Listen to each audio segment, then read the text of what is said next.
The next speaker will be from Britain, and it's a comrade who is representative of the Bolshevik tendency. Okay? Can you have the floor and 10 minutes for your disposal to present your contribution? I would like to begin by thanking the comrades who initiated this event and invited us to participate. The situation in Britain is characterized by the international position of British imperialism after Brexit, which resulted in ever closer alignment with Washington. The eagerness with which Boris Johnson embraces Zelensky represents a consensus of opinion within the British ruling class. The Labour Party, which traditionally might have harbored pockets of dissent, has essentially gone along with the government on this, and even Jeremy Corbyn has put most of the blame on Russia for the conflict in Ukraine.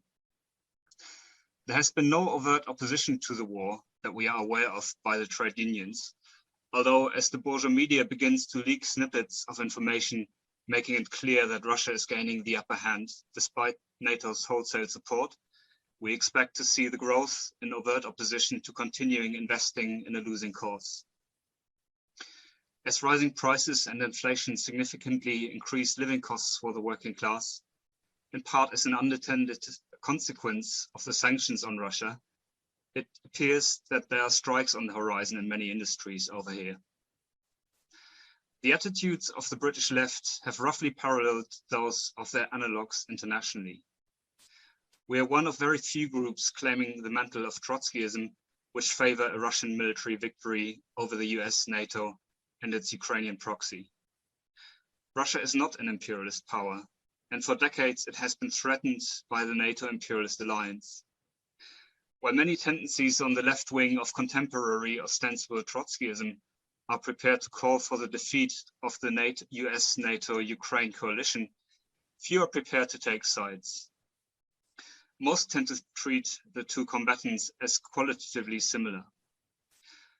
We do not shrink from stating clearly that a Russian military victory would be in the interests of the world's workers and oppressed, despite the fact that the Putin regime, which derives from the counter-revolutionary destruction of the Soviet degenerated worker state in 1991, is politically and socially reactionary.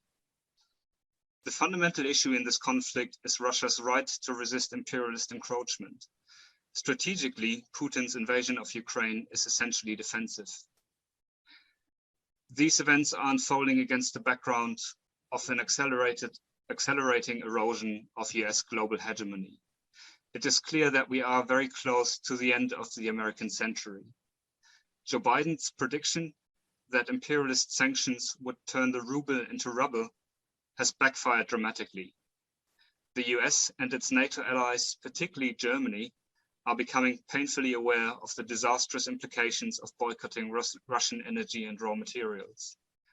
Inflation is surging and social tensions are rising in both North America and Western Europe, and the stage is set for potentially explosive class struggles. As the center of gravity of the US economy shifted from industry to finance during the past several decades, the Chinese deformed worker state emerged as the workshop of the world. The opening of the capitalist world market to China, symbolized by its accession to the World Trade Organization in 2001, was intended to create momentum for capitalist restoration, which would undo the gains of the social revolution of 1949 led by Mao Zedong. At the same time, offshoring production to China was supposed to offset the growing profitability crisis, weaken the workers' movement, and lay the basis for transforming China into an exploitable neo-colony. But that is not how things have worked out. NATO's incorporation of most former Warsaw Pact countries underlies the current conflict. The long-standing US objective of breaking Russia up into several smaller, easily controllable pieces and appropriating its resources, which was spelled out by Dick Cheney, former US Vice President, has been endorsed by many important players in the US foreign policy establishment. There have been some dissidents, the most notable being Henry Kissinger, who advocated finding a modus vivendi with Russia in order to isolate China.